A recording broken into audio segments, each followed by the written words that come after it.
Sure. balance. Now, moving forward professionally, especially when it comes to jumping, what comes next for Mr. Germain? Well, I mean, I love teaching Canopy courses, so that will continue to be in my future. This has been, what, 15, 20 years you've been doing this? Yeah, yeah. Yeah, and it gets better all the time. You know, just the way that I teach it gets a little bit more evolved, and the way the exercises that I have them do, and I fly with them. I got radios, and I can talk to them when we do two ways and things like that. And of course, you know, filming landings, and that keeps evolving every year. In doing instructor courses, things like that. That's huge. Sure. I think that's how the world gets changed, is teaching people how to teach better. And a lot of them are doing great. They just haven't thought of all the possibilities. And you get an old fart like me that says, oh, have you thought of this? Wow, really? Yeah, the extra mile, baby. Yep. If you suffer, as I do, from a high level of give a shit,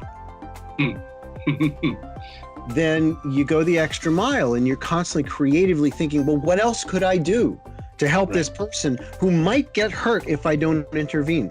Sure. Because they were undertaught, or because they didn't get it, because the teacher didn't explain it in a way that individual got it, you know, where they understood it. That breakthrough moment didn't happen yet, which means that they're in this mental place of not knowing what they're doing, and they could be on a collision course with a future that sucks. Sure.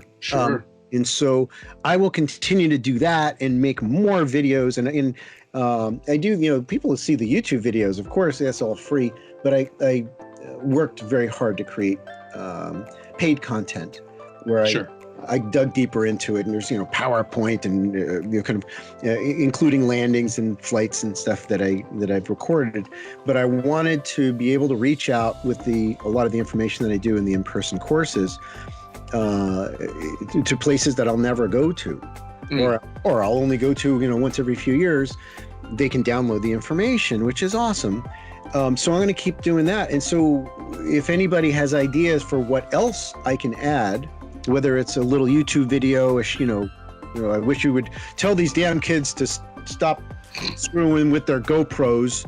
Right. And, you know, and fly the skydive, or, you know, tell the kids to leave more space between the groups or whatever, and explain why.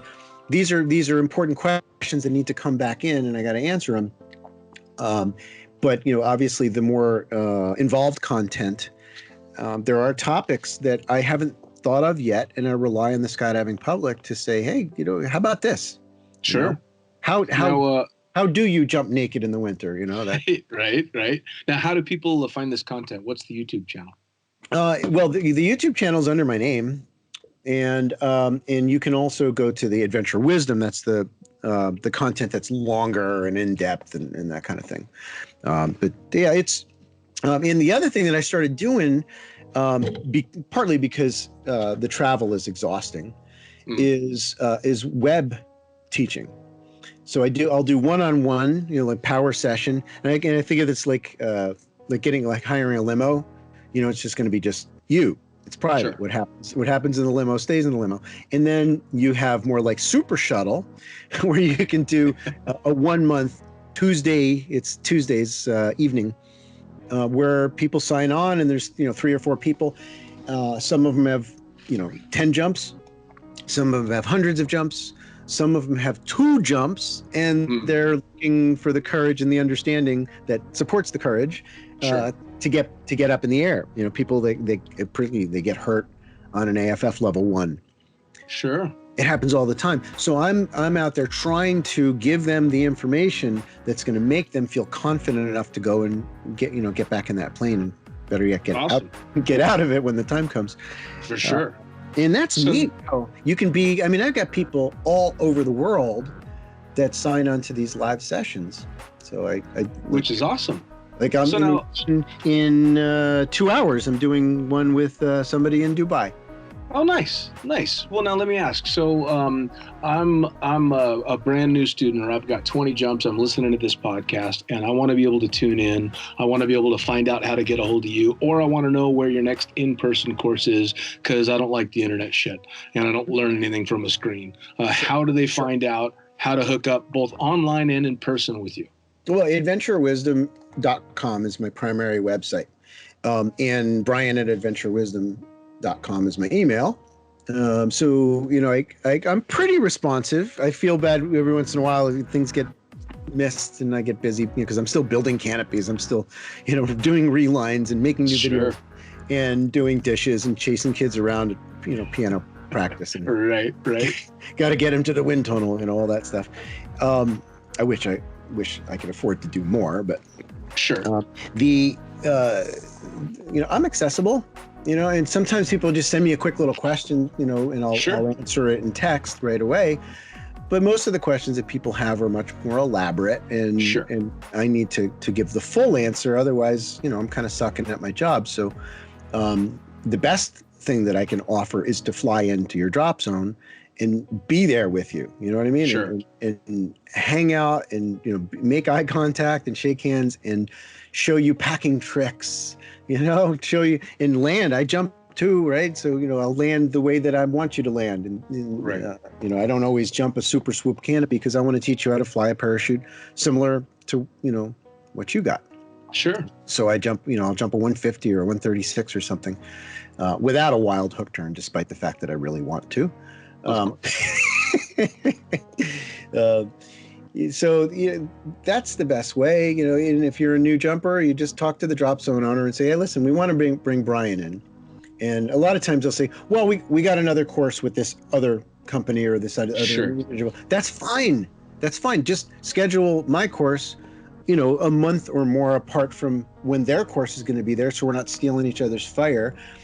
Let's keep throwing, instructors at the problem, because my way of teaching is my way, and then you get other teachers that have wonderful wisdom, deeply valuable information. Learn from them too. Sure. Well, I'm sure you, just like me, have had students that you instantly connected with, and students that, despite your best efforts, there just wasn't that connection. I didn't have a way of putting it that could, fit into their understanding, but the instructor that I work with on a daily basis could. And it's pulling some of that ego out of it as well, because there's a fair amount of ego involved in being a good instructor. And it's a testament to a good instructor and teacher when you can go, maybe I don't have the answer. He's going to give you similar information, but maybe in a way that you'll understand, which is important. Absolutely. Very important. Absolutely. I think it's important to also adapt and sort of become more open-minded in our learning styles, just as we do with our teaching styles, so that we can reach out in both directions into that synapse, in between the two neurons, me and you. And so I try to look into the eyes of the student and figure out, okay, this guy needs this, that person needs that, this is the learning model for each individual is going to be quite different. And at the same time, you go, all right, well, but Brian's a little casual compared to some of the other more regimented courses. And maybe for me, based on the way that I'm used to learning, it's a little annoying that I never know what Brian's going to do next. I don't know. There's no schedule. When are we going to go back to the classroom, and when are we going to done packing? Well, try to hold off on your annoyance and just accept the fact that there's going to be tidbits of information throughout this day that are going to be gold for me. Likewise, if you're loosey-goosey and up, and the uptight instructors or the tough instructors annoy you, don't throw the baby out with the bathwater.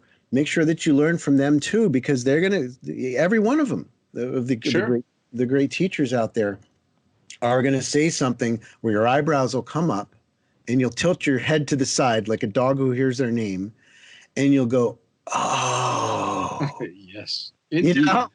That's awesome. That's awesome. Indeed. So what do you choose? Love or fear?